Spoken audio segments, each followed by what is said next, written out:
Cuando las personas se enfrentan a problemas de dinero, problemas de que salen del trabajo por distintas circunstancias, a necesidades reales, realmente se reinventan y salen muy buenas ideas de negocio. Por eso es que muchas personas te dicen que, mira, cuando están en las últimas circunstancias, cuando están enfrentando un momento muy malo, es que realmente se reinventan y salen al mercado. Te doy la bienvenida a un nuevo episodio del Tiempo es Dinero. Como en todos los episodios vamos a hablar de economía, dinero, negocios y todo lo que tiene que ver en la búsqueda constante de mayores niveles de independencia financiera. Como siempre les digo, la independencia financiera no es la tengo, no la tengo, sino es una escala que va subiendo a lo largo del tiempo, porque estamos garantizando cada vez más tiempo en cuestiones de dinero, y esto nos puede trasladar a nosotros mismos, porque tú puedes garantizar el tiempo de tus hijos, tus nietos, tus bisnietos y todas las generaciones siguientes. Hoy estoy con un amigo especial de la casa, con mi amigo Juan Lorenzo, que tenemos una historia, yo siempre la cuento, que es cómo nos conocimos. Así es. Juan y yo nos conocemos aquí para empezar de una vez con el tema del episodio de hoy, porque él trabaja para una agencia, tiene una agencia, y me estuvo escribiendo todos los días en todas las publicaciones de Instagram: necesito hablar contigo porque tengo un cliente que te está buscando. Pero así estuvo durante meses buscándome por todos lados, hasta que un día yo dije, mira, pero ya va, tanta insistencia debe tener algo bueno, y efectivamente me escribió y conversamos, y fue mi enlace para trabajar con mis amigos de Bancrecer. Bienvenido, Juan. Así es, muchas gracias por esta invitación, y de verdad que bueno, José, estuvimos ahí tratando de contactarte durante un gran tiempo, y hasta que el proyecto se dio, y bueno, ha sido grato, y el desarrollo del proyecto ha dado muy buenos frutos y muy buenos resultados a la marca. Qué bueno. Tú sabes que, Juan, una de las cosas interesantes que nosotros siempre conversamos, de hecho por eso estás acá, es que tú eres economista. Así es. Pero igual que yo, colega, pero no te dedicas al mundo de la economía. ¿Qué haces, Juan? Sí, yo utilicé la economía como el aprendizaje para ser un buen administrador, buen planificador y buen ejecutor de los recursos de mis empresas y mis recursos personales. Yo me dedico un poco a todo lo que es el sector de ventas y publicidad. Por eso tengo una agencia de publicidad y una agencia inmobiliaria. Esa ha sido mi pasión desde siempre, desde chamo. Yo trabajo desde los 15 años y siempre he estado en el sector de atención al cliente y ventas. Y luego me fui desenvolviendo en el departamento de mercadeo y marketing cuando ya estaba en lo último de la carrera de economía, que tuve la oportunidad de trabajar en Empresas Polar en el departamento de mercadeo. Tú sabes que una de las cosas interesantes, porque tienes un poco esa vena también que yo tengo, es que eres un emprendedor nato. Ves oportunidades de negocio en todos lados, todo el tiempo estás buscando ideas. De hecho, nosotros cuando caemos en ese punto de que en todo vemos oportunidades de negocio, nos volvemos hasta desorganizados, porque tenemos un montón de cosas que hacer, pero entonces no sabemos por dónde empezar. Yo siempre, cuando conversamos, siempre digo, coño, llegamos en la mañana a la oficina con 5 tareas pendientes y nos vamos en la noche después de 12 horas de trabajo con 10. O sea, siempre nos vamos con más cosas pendientes de las que tenemos. Es así, y bueno, esa sangre portuguesa que uno tiene también lo lleva a uno a estar pensando siempre en los negocios. Y bueno, yo soy muy inquieto en eso. O sea, yo logro establecer, eso sí, se logra establecer primero un negocio y luego es que saltamos al otro. A pesar de que tenemos una lluvia de ideas constante, por lo menos somos organizados en los timings de ejecución de cada uno, y creo que nos ha funcionado bastante bien en los proyectos que hemos tenido en común. Tú sabes que eso es importante y es interesante, ¿no? Porque cuando a mí me llegan y me dicen, mira, yo tengo una idea de negocio, yo siempre le digo a la gente, ¿cuál es tu plan de salida? Porque el plan de salida tiene que venir por dos cosas. Uno, ¿hasta cuándo estás dispuesto a perder dinero? Porque puede pasar, obviamente, no hay nada que sea 100% seguro, y uno siempre debe tener un piso de, mira, hasta aquí pierdo dinero, porque si no te terminas enamorando de los proyectos y muchas veces el proyecto no es rentable y no lo puedes dejar a tiempo. Sí, se romantiza el proyecto y pierdes el enfoque. Pierdes dinero, tiempo, un montón de cosas. O sea, el plan de salida viene o hasta cuándo estás dispuesto a perder dinero, por un lado, o dos, cuándo lo vas a soltar en pro de que al negocio le vaya bien. Porque obviamente los negocios van creciendo y tú tienes que tener un plan de salida, porque tampoco la idea es que tú estés todo el tiempo o mirando hacia adelante, enfocado siempre en el mismo negocio desde el punto de vista operativo. Eso no quiere decir que estratégicamente no estés siempre dentro del negocio. Sí, porque entonces no salimos, o sea, nosotros comenzamos como emprendedores, pero bajo una figura muy de autoempleado. Todo emprendedor comienza así. Cuando comencé con la agencia, yo era el que editaba, era el que diseñaba, era el que hacía grilla y era el que publicaba. Yo era toda la agencia en uno solo. Y luego uno va creciendo como equipo y uno va delegando varias funciones y va creciendo más y más y más y más y va viendo hasta qué punto vas a seguir abarcando o hasta qué punto tú dices, hasta aquí yo abarco y el resto lo ejecutan los demás. Eso siempre es tenerlo claro en todos los negocios. Yo todavía considero que estoy todavía en la etapa de autoempleado, porque bueno... Sí, porque la gente cree que es como que, mira, comenzaste un negocio y al mes, entonces ya correcto, no. O sea, a ver, esto cuando se comienza con recursos limitados, que de hecho es donde comenzamos este programa, porque a medida que tienes menos recursos, tú tienes que abarcar más cosas. Totalmente. Porque obviamente si tú tienes, mira, yo tengo los suficientes recursos para aguantar toda la estructura de la agencia durante un año. Entonces, bueno, tú puedes contratar un videógrafo, un asistente de producción, un community que se encargue de esto, pero por lo general no tenemos esos recursos. Entonces, No. mientras menos recursos tienes, más cosas tienes que encargarte. Es así, es así. Cuando yo empecé con $100. O sea, mi primer emprendimiento lo inicié con $100 que tenía ahorrado. ¿Qué hacías en ese momento? En ese momento, mira, me dedicaba mucho al sector de las ventas. Compraba, vendía. Si había alguien vendiendo un carro, me metía en el negocio, le colocaba un diferencial para tener una utilidad, un margen de utilidad considerable. Trabajé en los negocios de mi familia, hacía un poco de todo. O sea, yo trabajé desde ser albañil hasta colocar cerca en la finca de un familiar, encargado de locales. Luego, cuando estuve en la universidad, me dediqué netamente al sector de las ventas y ahí fue donde pude ir haciendo como un poco mis conocimientos en el área de mercadeo también, porque ventas y mercadeo van muy relacionados, aunque son acciones totalmente diferentes. Si tú no haces publicidad, no vendes. Entonces fui como relacionando todo. Y bueno, llegó un punto donde ya estaba cerca del octavo semestre de economía y yo estaba como que, ajá, ¿qué voy a hacer? O sea, ya está acabando la carrera, me quiero dedicar a la economía, me quiero dedicar a las ventas. Tenías el síndrome del graduando. Tú sabes que, Sí. para los que no lo conocen, el síndrome del graduando es cuando uno está cerca de graduarse, uno siente que no sabe nada. O sea, Total. uno siente como que, mira, ya me voy a Total. graduar, te entra como ese desespero de qué voy a hacer ¿Qué vamos a después. hacer? Al final todo, obviamente cuando te gradúas ya vas cogiendo tu camino, ¿no? Pero en ese momento uno Claro, uno no está en la siente esa incertidumbre, angustia. no está en un proceso de incertidumbre. Y fue por un pana que me llama, no es Andrés mi socio ahorita, sino un pana que fue socio mío anteriormente, me llama y me dice, Juan, ¿por qué no sacamos una agencia? Pero me lo hice muy en joda. Y él pensó que yo no lo iba a tomar en serio. Y O sea, te lo lanzó como una idea. me lo lanzó así como que, marico, ¿qué tal si hacemos una agencia de publicidad? Yo, bueno, si va y tal, nos seguimos la conversación. A las semanas lo llamo como que, mira, ¿qué pasó? ¿No vamos a sacar la agencia? Y él se quedó como impresionado, como que, coño, le agarré la vaina en serio. Y vimos, había una empresa que estaba haciendo una licitación. Yo con los $100 que tenía ahorrado, contraté a unos estudiantes de comunicación social. Hicimos un equipo de 4 personas. Hicimos el planteamiento. Ese pago inicial fue para netamente hacer el planteamiento para la empresa. Cuando $100 era... Sí, ahora en no su momento. Estamos hablando de de hace, ¿qué? 8 años. No, con $100 8 no hubiese podido contratar para hacer Exactamente, hace 8 años era un monto considerable. Y bueno, nos llaman de la empresa y nos dicen, miren, su propuesta ha sido considerada, necesitamos que nos entreguen los documentos de las empresas para preparar el documento de licitación. Okay. Nosotros no teníamos nada registrado, nada. O sea, nosotros teníamos un nombre y ya. O sea, un nombre que pasamos un proceso de construcción de branding de 8 meses. O sea, que era Grupo Eres en ese entonces.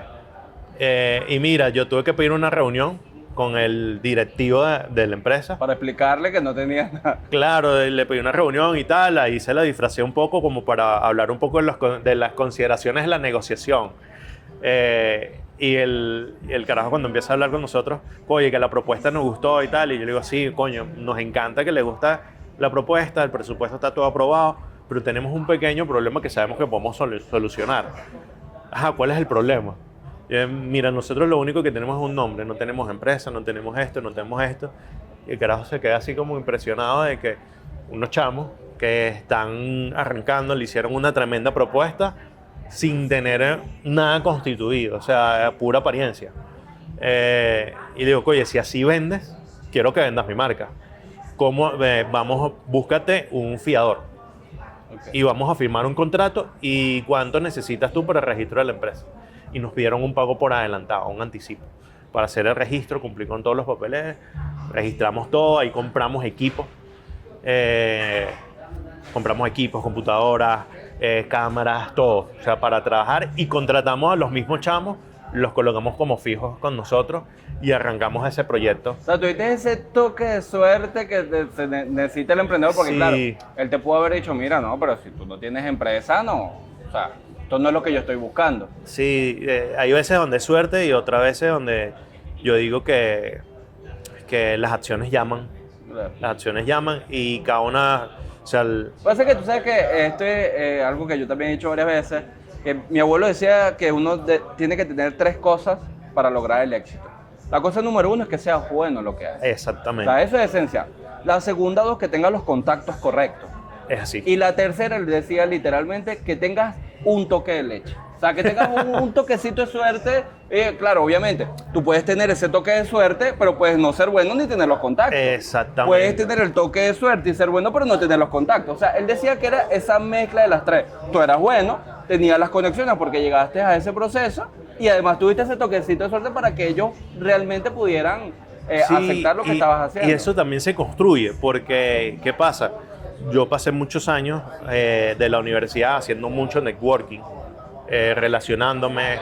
Como buen vendedor, el relacionamiento es vital, y eso me llevó a construir un entorno que me favorecía para sacar mi agencia.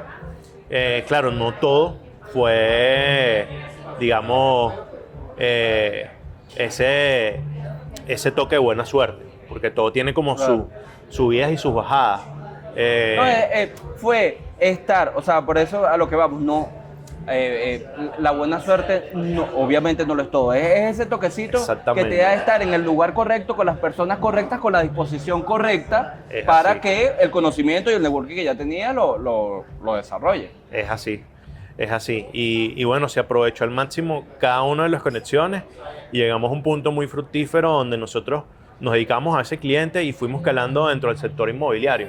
O sea, fuimos pioneros en atender y brindar un servicio de marketing inmobiliario a muchas agencias. Ok. Y de ahí, o sea, tuviste ese cliente y ese cliente te dio la tranquilidad como para poder comenzar. Sí, porque nuestro punto de equilibrio era muy bajo. Ok. Y eso es importante. O sea, cuando uno está emprendiendo, uno tiene que estar claro en el punto de equilibrio y uno tiene que colocarse en la nómina, así no le cobres. Uno tiene que estar planificado en que en algún momento ese retorno de capital va a llegar. Pero tú tienes que establecer un punto de equilibrio donde cubras primero todas las personas que trabajan contigo. Ese punto de equilibrio te lo garantizaba un cliente. Que también Exactamente. es un tema importante. Y que era bajo, porque éramos 4 personas nada más en la agencia, no pagábamos un alquiler, todo lo hacíamos desde la sala de la casa de mis padres.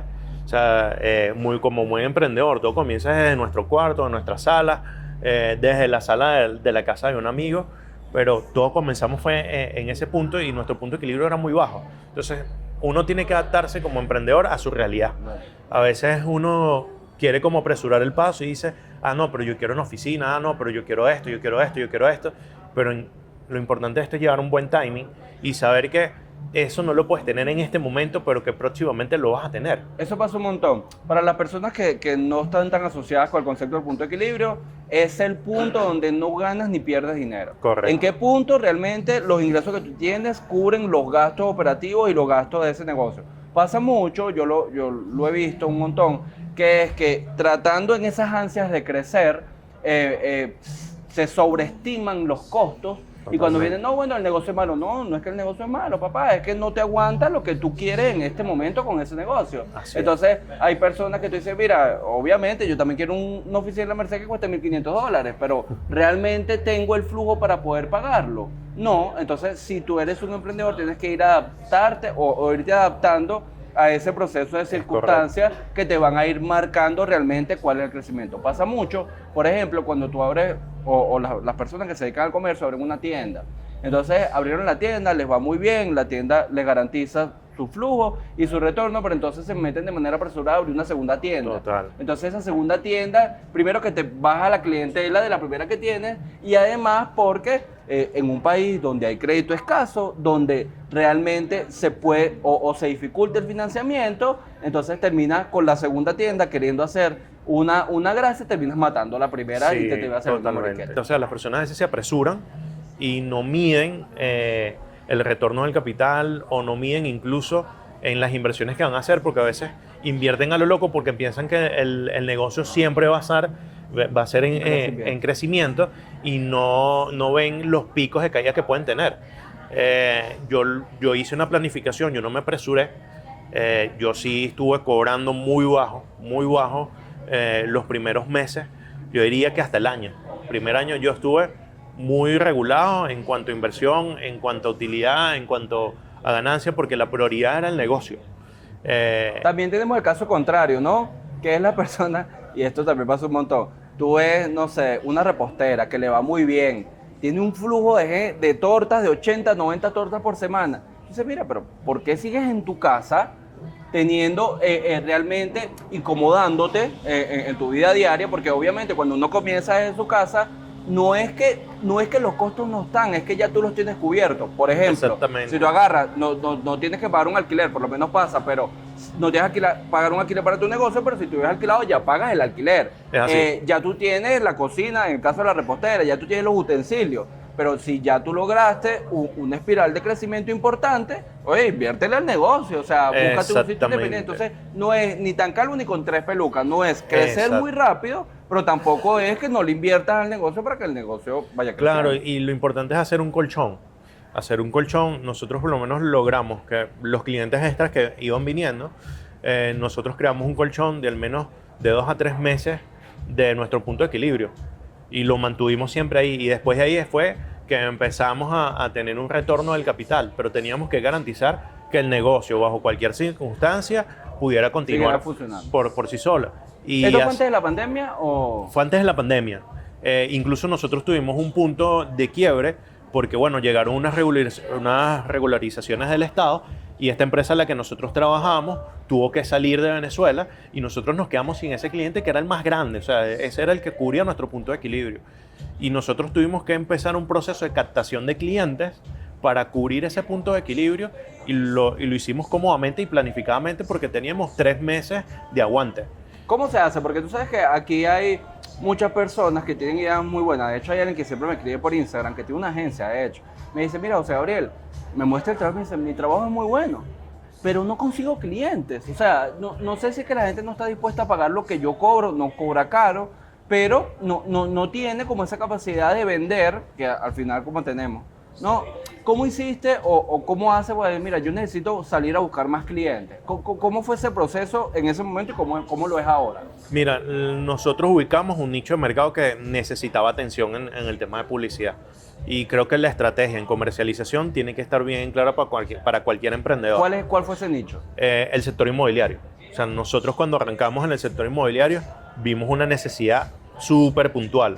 O sea, eran empresas que no sabían hacer marketing, que no sabían hacer publicidad, que no sabían hacer publicidad paga, que no tenían página web, que no tenían nada, que estaban carentes. Bueno, y se hizo también que ahora yo creo que uno de los puntos fuertes del mercado inmobiliario es la publicidad. O sea, ahora sí. Ahora tú ves en este momento y un agente inmobiliario promedio tiene muy buenos videos, tiene la publicidad bien dirigida en redes. O sea, yo creo que de hecho es uno de los puntos fuertes ahorita del mercado inmobiliario. Sí, pero eso es ahorita. Eso es como de hace 4 años para acá. Pero antes de eso era muy escaso. La gente no invertía en publicidad, todo era por volantes. O sea, volantes, iban a una oficina, esperaban llamadas, o sea, no buscaban al cliente, todo dependía de un mercado libre, de un con la llave, de un portal web que hoy en día cada vez pierden fuerza. Y nosotros revolucionamos en el sector inmobiliario con el tema publicitario que, o sea, nosotros no nos dábamos abasto. Con ese tema de los clientes hay algo bien particular. Nosotros en un punto subestimamos nuestro servicio y lo colocábamos muy barato. pero eso yo lo aprendí fue después del año. O sea, después de un año de estar dando golpes y de ver cuesta arriba a veces el tema de facturación, tú veías, oye, hay que valorar el servicio que nosotros hacemos. Y esa percepción de valor tú tienes que transmitírsela al cliente para que no vea que tu servicio está caro. Porque cuando ven que tu servicio está caro, es que no le están dando valor a tu servicio. Entonces, dale tú mismo el valor que necesitas a tu servicio y aprende a venderlo. De hecho, tú sabes cuál es ese punto es importante. Yo creo que este es un gran mensaje para el emprendedor que nos está viendo y que está comenzando. ¿Tú sabes cuál es mi estrategia de venta cuando yo voy a dar el precio o cuando yo doy el precio de algunos de mis servicios? Yo siempre les digo, mírenme como si tú estuvieras contratando un empleado, ¿cuánto le pagarías a ese empleado? Entonces yo le pongo, por ejemplo, esto es lo que vale mi servicio. Si tú contratas a un empleado, tendrías que pagar 2,5 veces lo que me vas a pagar a mí. Entonces ya yo le pongo un proceso de referencia que es real, de esto es lo que yo cobro, esto es lo que te costaría a ti contratar un empleado de características para que entiendas que contratarme a mí de manera externa te sale una ventaja y en realidad estás ahorrando un montón de costos. Porque si tú, y esto es uno de los, para los especialistas de marketing, esto es una gran referencia. Si tú le sueltas nada más un precio, ellos siempre te van a ver como caro. Es así. La única forma es que tú lo compares contra algo. Por lo general, ¿qué es lo que hace normalmente la empresa? Te compara contra otras empresas similares. Correcto. Pero si ya tú le pones el punto de referencia de, mira, esto es lo que te costaría tener, por ejemplo, en este caso, una agencia de marketing interna, pagar 4 empleados, no sé qué todo. Lo que yo te estoy cobrando por hacerte todo el trabajo que te van a hacer las personas internas es esto. Y es menor. Ojo, y también lo puedes ver desde el punto de vista de experiencia. O sea, en este mercado hay mucha carencia de experiencia, no teórica, práctica. Porque yo he visto muchos que hablan desde la teoría y no desde la práctica. Y yo los he visto dando consultoría y entonces son los mejores asesores y los mejores consultores, pero cuando los llevas a la práctica, que tú lo pones, ¿cómo ejecuto esa idea? Se quedan en blanco, porque conocen y tienen diplomados y tienen la experiencia teórica, pero si no la acompañas con la práctica, que es el campo, oye, te quedas muy pegado. Claro, ahí, y ahí la agencia tiene... Exactamente. Al final es una mezcla entre, obviamente, el conocimiento que tú traes, que es muy importante, y la experiencia que tú tienes dentro del mercado. Entonces, es esa combinación de factores, o sea, no es que una sea más importante que la otra, sino que en realidad lo que potencia es la combinación de ambas. Es decir, si tú tienes una persona con 3 diplomados que tiene 20 años de experiencia en la práctica, muy bueno.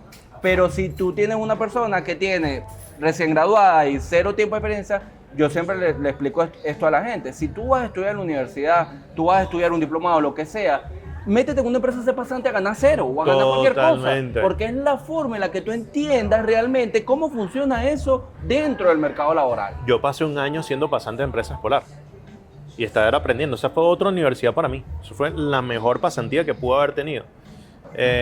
Y lo que tú comentas es una mezcla de todo, pero a eso es lo que me refiero, es darle valor a tu servicio. ¿Cómo le das valor a tu servicio? Primero, compárate con la competencia en el mercado. Ve qué están ofreciendo y el valor que ellos le están dando a su servicio. Y ve cuál es tu diferenciador. O sea, si tú no sabes cuál es tu diferenciador del mercado ni cuál es tu propuesta de valor, oye, difícilmente puedas aplicar una venta y captar clientes buenos. Ojo, y eso es difícil para un emprendedor que está empezando, porque es experiencia que uno gana en el campo, ¿sabes? Eso es sudor, eso es patear calle, eso es ponerte a debatir con un cliente de buena forma, de buena manera, en cuanto al servicio que tú estás ofreciendo. Y tú sabes que yo aprendí en este mundo, yo obviamente no tengo una agencia de marketing, pero tengo más de 10 años trabajando con temas de redes. Y yo recuerdo antes, el proyecto de la marca personal es un proyecto de 4 o 5 años, pero yo he estado en muchos proyectos a nivel de redes. Y en uno de los proyectos que estuve, recuerdo cuando estaba en Argentina, aprendí una lección muy valiosa que hasta ese momento yo no la sabía. Porque tú sabes que, obviamente, el que invierte con temas de redes, lo que quiere, el primero que te dice, bueno, quiero 100,000 seguidores. Esa es la primera barrera, ¿no? Entonces, uno va mostrándose simplemente con el hecho de, bueno, estos son mis números y estos son los seguidores que yo te puedo llegar a alcanzar. Y una vez... uno de mis clientes en Argentina, ya tenía como 3 años trabajando con él, uno de los últimos meses yo recuerdo que a nivel de redes ya le pasábamos 0 seguidores, 1 seguidor, 2 seguidores mensuales, y el tipo seguía pagándonos todos los meses, y yo le decía, pero mira, ¿por qué no sigues invirtiendo si ya en realidad el tráfico de clientes que yo te estoy llevando es poco? Y me decía, mira, José Gabriel, ya yo tengo un presupuesto de marketing, un número. Si yo abandono el espacio que tengo contigo, va a venir otro y me lo va a ocupar. Y a mí me interesa tener el espacio que tengo contigo porque a mí me gusta que tú seas la imagen de mi marca. Entonces eso me dejó pensando mucho tiempo porque claro, obviamente cuando tú estás con una agencia, lo que te voy a trasladar o cuando tú eres un influenciador pequeño, no sé qué, la primera barrera o el primer tipo de cliente que te vas a encontrar es el que quiere seguidores. Entonces Sí. te tienen esa expectativa de seguidores. Pero después, realmente, el cliente que tú quieres o el que estás buscando es el que te garantiza una estabilidad de largo plazo. Es así. Con el que tú puedes realmente decir, mira, yo no solamente te estoy trayendo seguidores, te estoy trayendo el valor a tu marca, estoy trayendo otras cosas que no se miden simplemente con un número frío de redes sociales. Y ojo, tú tienes que ver un poco, esa es la vista de tu negocio, el cómo se perfila. Y ahorita, hoy en día, tener una cuenta donde tiene un trato muy orgánico en las redes es algo súper vital. Y muchas veces dentro de las compañías no existe esa figura quien le dé ese trato orgánico. Entonces aquí es donde empiezan los microinfluencers o los influencers a darle ese toque orgánico a las empresas. Que es lo que yo le digo también, como eso es como un secreto que a mí me funcionó muy bien. Que tenía un equilibrio entre lo creativo y lo comercial. ¿Por qué? Porque a veces uno en la parte de redes, uno dice esto es súper creativo y esto te va a traer full visita y esto, ajá, pero ¿cómo vendo sin vender? O sea, con algo creativo prospecto la marca, pero no estoy vendiendo. Y hay formas pasivas de venta. Entonces, si nosotros combinamos la creatividad con comercialización, se logra un equilibrio que le trae buenos beneficios a una marca. Que, ojo, no necesariamente tienen que ser seguidores. Claro. Pues yo puedo llenar una cuenta de seguidores, pero ¿cuántos le están comprando? Claro. Y hay ¿Y cuánto te otras... está dando la estabilidad a largo plazo? Porque yo le explico esto mucho a O mis incluso, clientes. ¿cuántos están entendiendo el producto? Claro, exacto. Y eso es un tema importante e interesante porque cuando, por ejemplo, en mi nicho, economía, finanzas, dinero, negocio, yo tengo uno de los nichos que es más ingrato a nivel de redes porque lograr la interacción del público no es fácil. No. No es fácil porque tú estás explicando algo complejo que la persona de entrada no es tan fácil como agarrar y decirte un meme, un baile, un chiste o una receta. O sea, O incluso de mayor riesgo, porque Claro. tú puedes caer en un punto donde muchos te van a criticar o donde te van a... porque no tienen la misma percepción bueno, tuya. me pasa todos los días. Yo le digo, de hecho, que voy a echar una anécdota, ¿no? Porque tú sabes que en mi nicho, cuando tú hablas de finanzas, economía, dinero y negocio, todo el mundo cree que se la sabe toda. Entonces, uno va midiendo por el tipo de público. Por lo menos en TikTok hay público más joven, en Instagram hay un público más maduro y en Facebook hay de todo. Entonces, de Facebook yo siempre utilizo esta frase, ¿no? Porque es un poco dura, pero es la realidad. ¿Qué significa esto? No. Entonces, por ejemplo, en estos días estábamos hablando del tema dólar, economía de Venezuela, etc. Todo el mundo comenta cualquier locura. Yo siempre le digo a esto a la gente, ¿tú sabes qué es lo peor de la ignorancia? ¿Qué es lo peor de la ignorancia? La Es se- atrevida. que es atrevida Entonces, y ¿qué pasa? y que no todo el mundo la acepta. ¿Qué es lo que quiero decir con esto? Que es atrevida. Si yo desconozco de un tema y siento que hablo con autoridad, porque una cosa es emitir una opinión desde el respeto y otra cosa es salir a insultar, etc. Desde la ignorancia somos atrevidos. Entonces pasa a nivel de redes, pasa un montón que cuando tú vas a estar o estás desarrollando en nichos que no son tan comerciales como el de finanzas, economía, dinero y negocios, entonces tú le tratas de explicar al cliente que yo no te puedo hacer un video aquí bailando porque no voy a lograr el impacto que tú quieres. Yo necesito que explicarle a tu cliente varias veces que lo que tú le quieres vender, eso a esa persona le conviene y con los términos correctos, porque no todo producto es para todo Total. el mundo. Nosotros obviamente queremos en el largo plazo, por lo menos en mi caso personal, yo valoro mucho más las relaciones estables, sobre todo porque hablamos Es de así. dinero, que es una relación que te garantice a largo plazo, que le sirve a la marca, le sirve a la persona, que simplemente, mira, vamos a hacer 2 videos ahí parados en la puerta. Sí, totalmente. Sí, nosotros también nos hemos manejado así y la gente ve esto como algo muy sencillo. Una vez un cliente me dijo, no, pero es que eso es nada más publicar y ya. Yo, bueno, esa es su percepción, lo invito a que lo practique, vea un poco los resultados que puede tener y luego nos llame y vea los resultados que pueden tener con nosotros. Incluso nosotros a veces damos un periodo cero, 15 días de prueba. Que en 15 días no ves los resultados, pero ves todo el trabajo que se hace de fondo. O sea, crear una grilla de contenido, realizar una estrategia de comercialización alineado con una estrategia de contenido, no es fácil. Lo que pasa es que hay personas que dañan el mercado. Sí, hay mucha, bueno, hay mucha piratería por ahí. Al inicio el Sobrinity era lo que más abundaba, ¿sabes? Y todos querían cobrar lo que cobraba una agencia por hacer el trabajo. Y eso encareció demasiado el mercado. ¿Cómo llegaste? A ver, porque estamos hablando de ahí y tú hoy trabajas con clientes que son muy importantes dentro de sus rubros. Trabajas con bancos, trabajas con loterías, trabajas con clientes de medianos a grandes ya.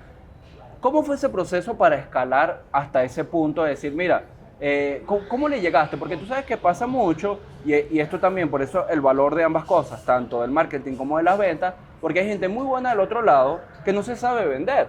Y hay gente que se sabe vender que no es buena. Es o sea, así. ¿cómo conjugaste esas dos cosas para poder conseguir clientes ya de mayor peso dentro de su industria? Mira, después de pandemia, porque bueno, la pandemia fue un proceso duro, nosotros quebramos en pandemia porque era imposible, ninguna empresa estaba aguantando eso y nos tocó reinventarnos, fue un sacudón.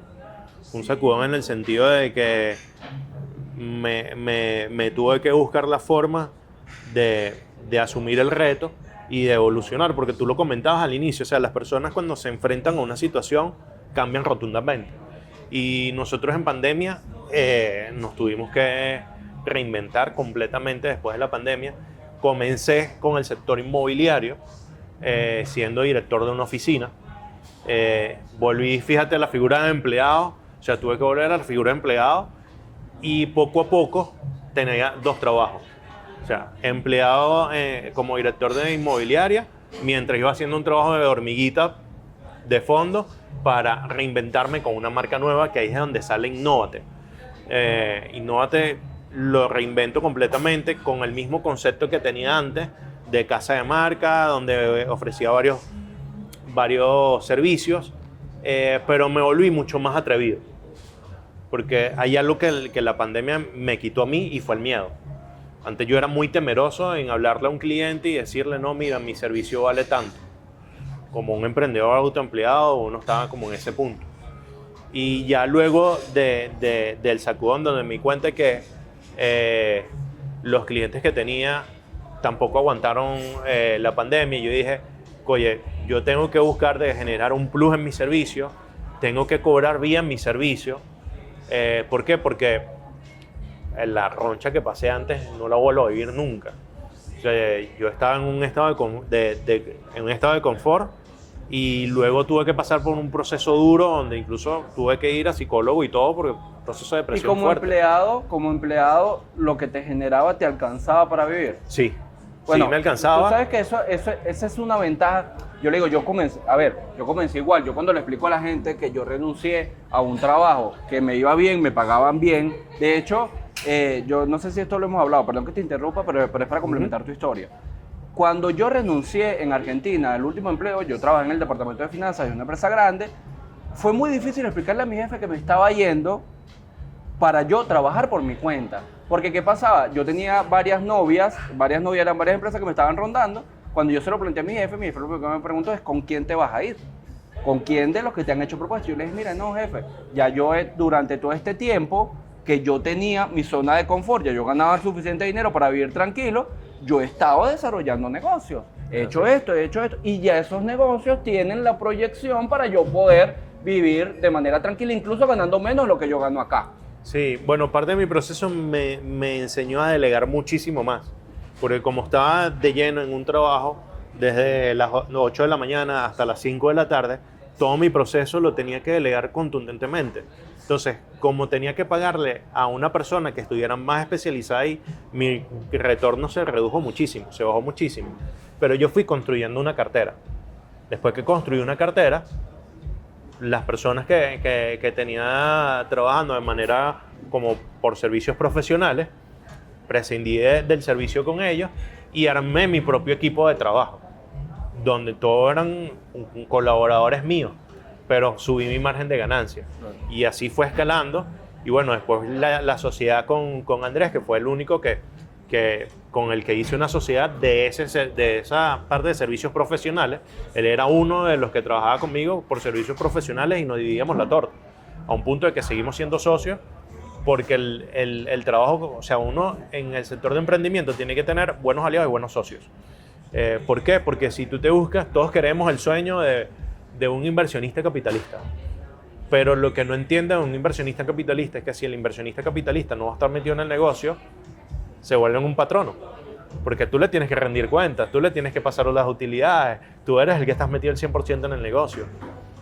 Cuando tú eliges a una sociedad donde el trabajo es 50 y 50, oye, es mucho más fructífero, no ves el crecimiento de una, porque a veces nos apresuramos y queremos explotar y decir, yo quiero mi empresa y tener una oficina con tantos empleados y ser reconocido a nivel nacional.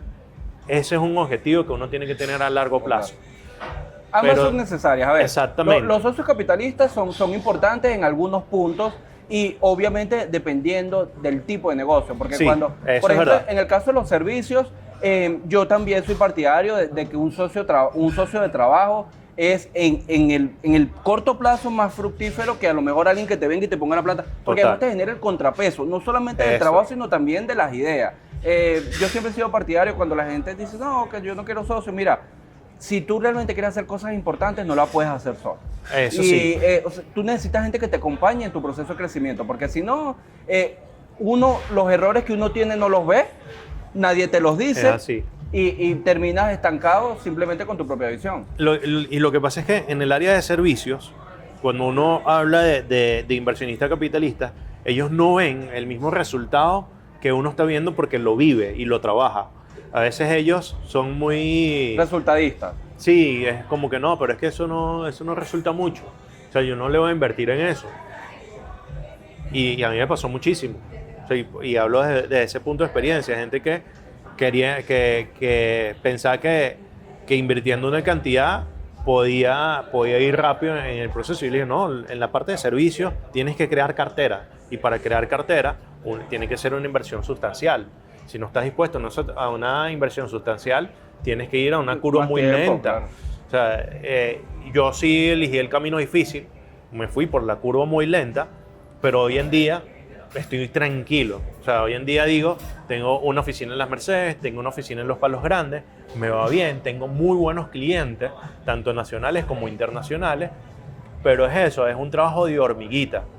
Luego de que la agencia estuvo bien establecida, o sea, yo salgo, incluso yo renuncio a la inmobiliaria, duré un año trabajando como director y gerente en oficina inmobiliaria y salgo a dedicarme netamente con la agencia de publicidad y una vez que ya la tengo establecida, que ya tengo un equipo de trabajo bien estructurado, trabajando a toda marcha, me voy con la agencia inmobiliaria y creo inmobiliaria de lujo, inmobiliaria de Lutz. Y todo desde el punto de vista que ya esta te cubría un punto de equilibrio y me daba una utilidad que me permitía invertir en el siguiente negocio. Y esto es importante porque a veces los emprendedores soñamos tanto y no pisamos tierra y pensamos que podemos ir saltando de negocio en negocio y diversificar nuestros ingresos, y diversificar nuestros ingresos es súper fácil. No resulta así. O sea, para tú diversificar ingresos tienes que estar claro que todo el capital que vas a invertir en un punto va a tener un retorno en largo plazo y que todo negocio que tú vayas a diversificar lo tienes que hacer desde un punto donde ya tú tengas todas tus necesidades bien cubiertas y las necesidades de ese negocio bien cubiertas y que el dinero que te está quedando para invertir es el necesario para poderle meter a ese otro negocio. Porque si no, vas a estar destinado a soñar constantemente y a quedarte ahí. A crecer para los lados. Yo le digo que esta gente que va saltando de negocio en negocio, no le da el suficiente tiempo ni el suficiente enfoque, entonces todo el tiempo están creciendo así en vez de crecer hacia arriba. Correcto. Y en realidad lo que te da el diferencial es cada vez irte especializando más dentro de la rama que estás, porque por ejemplo tú aprovechaste tu conocimiento en marketing, aprovechaste tu conocimiento en inmobiliaria y lo mezclaste para hacer una inmobiliaria. Es así. No fue que agarraste del marketing y terminaste, no sé, criando pollo en una finca. Es así.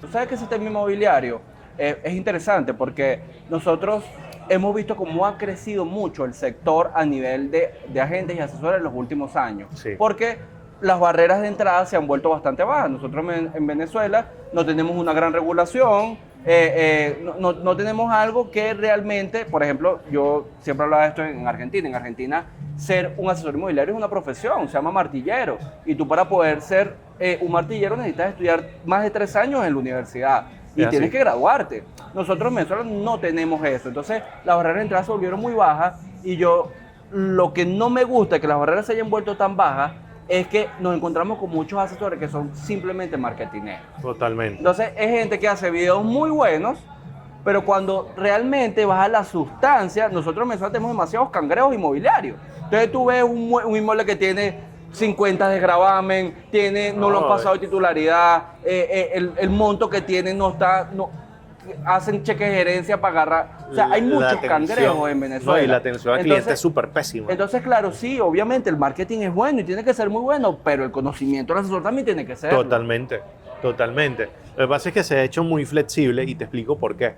Hay mucha influencia de consultores mexicanos y americanos que se han dedicado al sector inmobiliario y le dicen a los brokers, recluta, recluta y recluta. Que eso es lo que va a hacer que tu oficina sea productiva. Entonces, se abren al mercado, no hacen buenas capacitaciones, no hacen ciclos de retención de asesores, porque eso también pasa. O sea, el modelo cobran, de negocio, además, entonces es una franquicia, entonces tú pagas por esa franquicia. El modelo no es vender inmuebles, sino vender franquicia. Entonces, cuando tú vienes a ver, es muy variable este sector en cuanto al área de las ventas y también es muy, a veces hasta muy sobrevalorado, subvalorado en el sentido de que no ven todo el trabajo que hay de fondo. El cliente no ve todo lo que hace el asesor, un buen asesor, no el asesor que se dedica a mostrar inmuebles, no, el asesor que realmente hace su estudio de mercado, asesora en la parte legal, que recomienda al cliente cumplir con los aspectos legales, que le dice al cliente, disculpa, para vender su propiedad en menos de 90 días tiene que cumplir con estas características. Si usted quiere vender su propiedad en 30 días tiene que cumplir con estas características. Tener el valor de decirle al cliente su inmueble no se va a vender y explicarle las condiciones económicas, porque un asesor inmobiliario tiene que saber de ventas, de marketing, de psicología, de economía y de análisis de mercado. ¿Por qué? Porque si tú no entiendes en la situación económica, la situación política o la situación social que tiene el país actualmente y no la sabes interpretar, no vas a asesorar nunca a un cliente. Y pasa un montón, por lo menos, repito, estamos hablando de esta oleada nueva de asesores inmobiliarios que hay. No quiere decir que no hayan asesores muy buenos, sí los hay. Hay muchos asesores que son muy buenos, que saben, que tienen experiencia.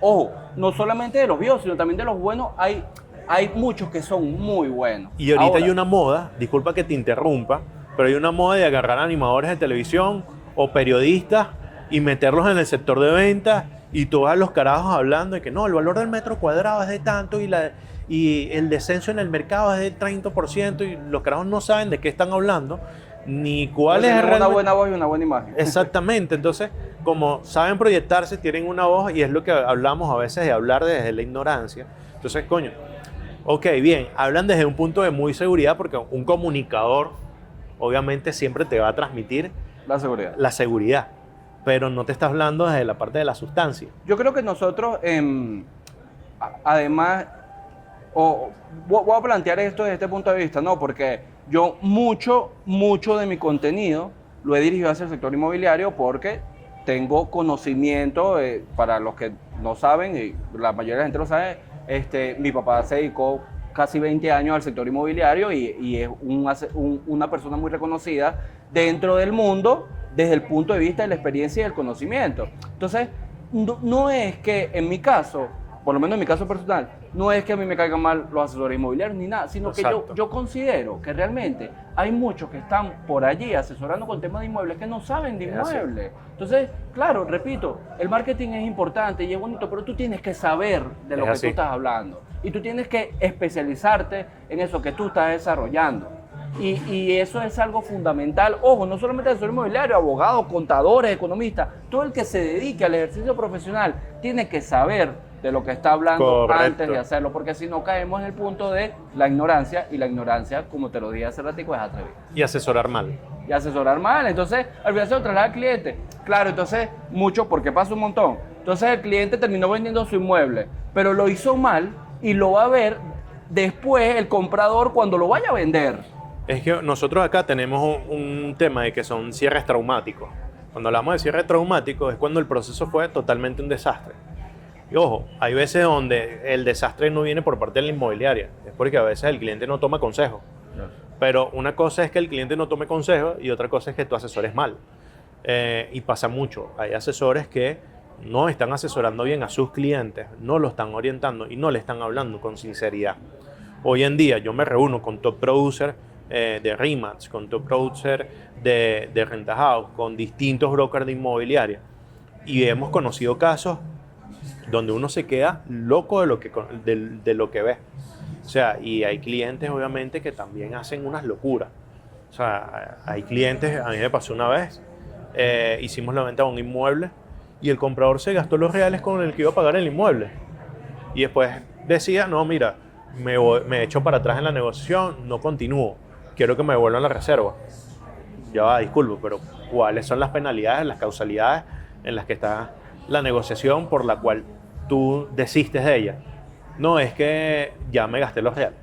Claro, pero eso no es una penalidad imputable al vendedor.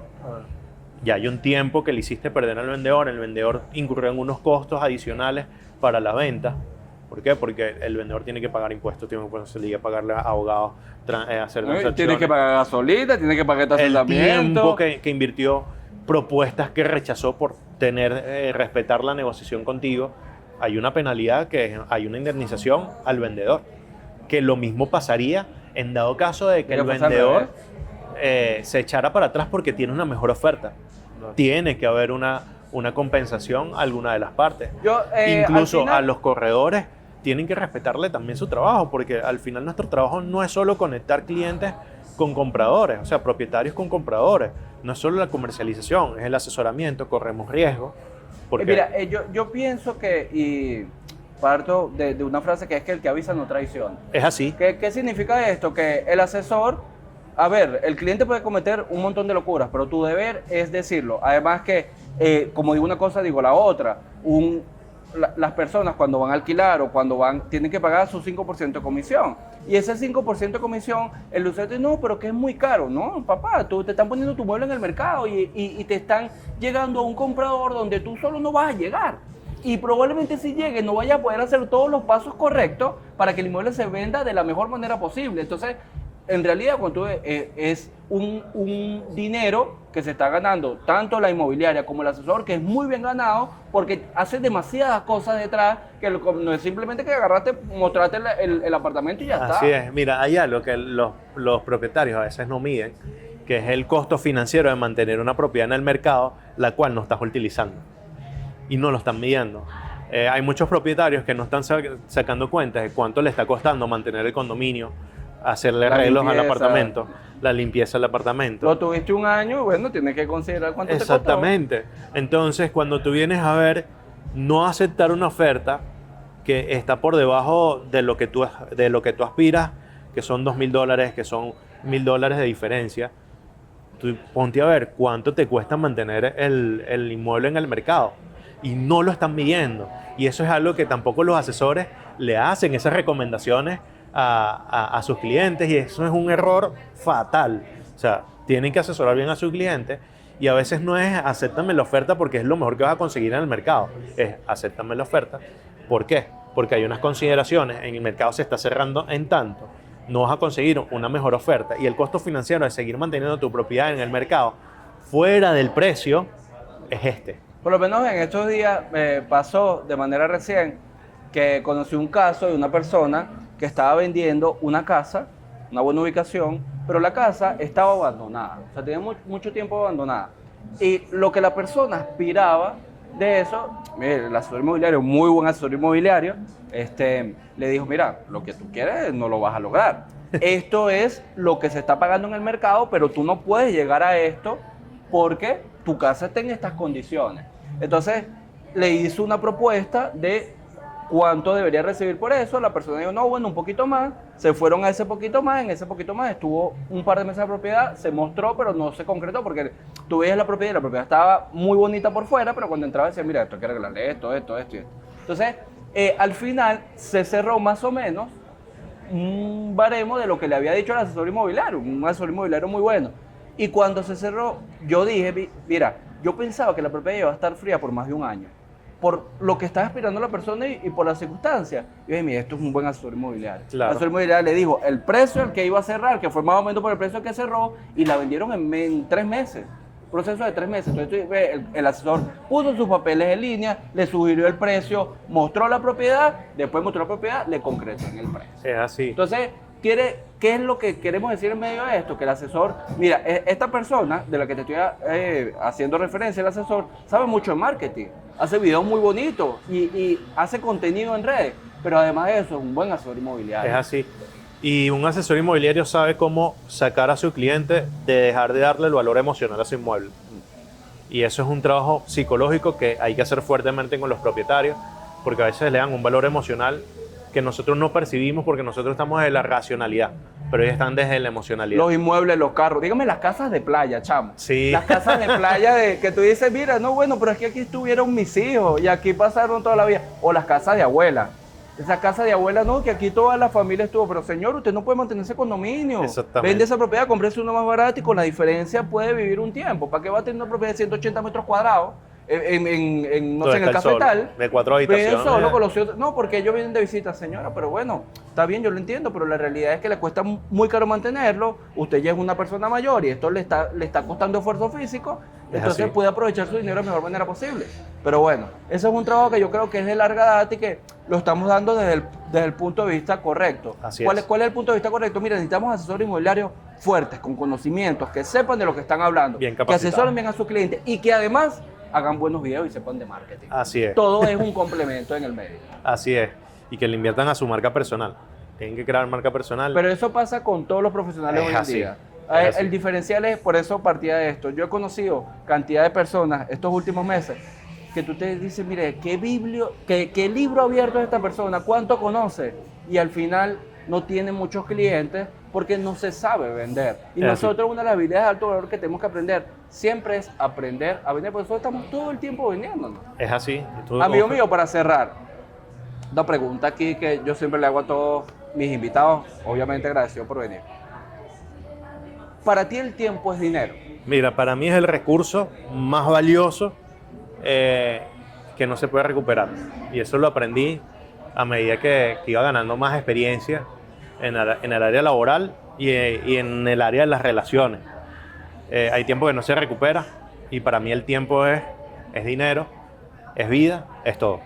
Te doy muchas gracias, amigo mío, por haber venido acá. Estamos en ABC Coworking, acá en Los Palos Grandes, que nos presta el espacio para poder desarrollar este podcast. Te repito, yo no pido dinero por invertir. Si alguien te está escribiendo pidiéndote dinero para comprar criptomonedas, para lo que sea, ese no soy yo, porque yo me dedico a la educación financiera. Chao, nos vemos en el siguiente programa.